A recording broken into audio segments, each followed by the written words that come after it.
महाभारत में भगवान कृष्ण ने सिर्फ अर्जुन का ही विषाद खत्म नहीं किया, कर्ण को भी बहुत बड़ी सीख दी।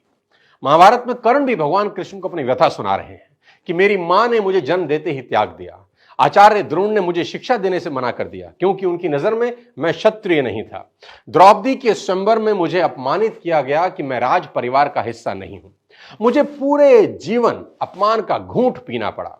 कर्ण पूछते हैं, केशव मेरा क्या अपराध था?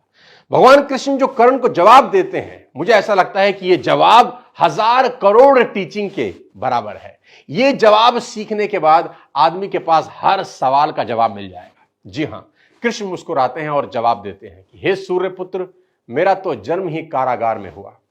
मेरे पैदा होते ही मृत्यु मेरी प्रतीक्षा कर रही थी। जिस रात मेरा जन्म हुआ उसी रात मेरे मां बाप से मुझे जुदा कर दिया गया और जहां पहुंचा वहां सब काम मुझे ही करने पड़े।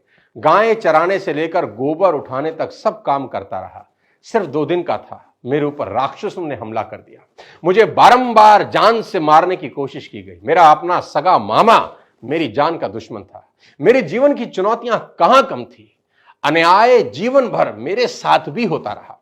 कृष्ण कर्ण को समझाते हुए बड़ी बात कह रहे हैं जो हमें सीखने की जरूरत है कि जीवन में आपका अपमान होता है, यह इंपॉर्टेंट नहीं है। इंपॉर्टेंट यह है आप उस अपमान का जवाब कैसे देते हैं। कर्ण जीवन भर अपने अतीत की कड़वाहट से भरे रहे, पर कृष्ण कभी अपने अतीत पर आरोप नहीं लगाते। कर्ण पीछे की ओर देखते हैं और कृष्ण आगे की तरफ।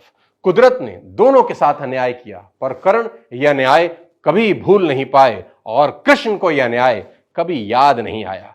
एक ने अपने आप को क्रोध के विष से भर लिया और हीन भावना से भर लिया, और दूसरे ने स्वीकृति के अमृत से।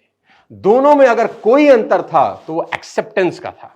कृष्ण ने हंसकर अपनी नियति स्वीकार कर ली और कर्ण कभी अपनी नियति स्वीकार नहीं कर सके, और परिणाम में कर्ण अधर्म के पक्ष में लड़ते हुए अकाल मृत्यु को प्राप्त हुए।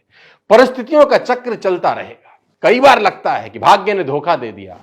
ये चुनाव हम पर है कि हम कर्ण की तरह रोएं या कृष्ण की तरह जीवन को उत्सव में बदल दें। जीवन में रोने के लिए नहीं, हंसने के कारण ढूंढने हैं, क्योंकि जीवन तो भगवान का भी कहां सरल था। जीवन है तो समस्या होगी ही, समस्या है तो हल भी होगा।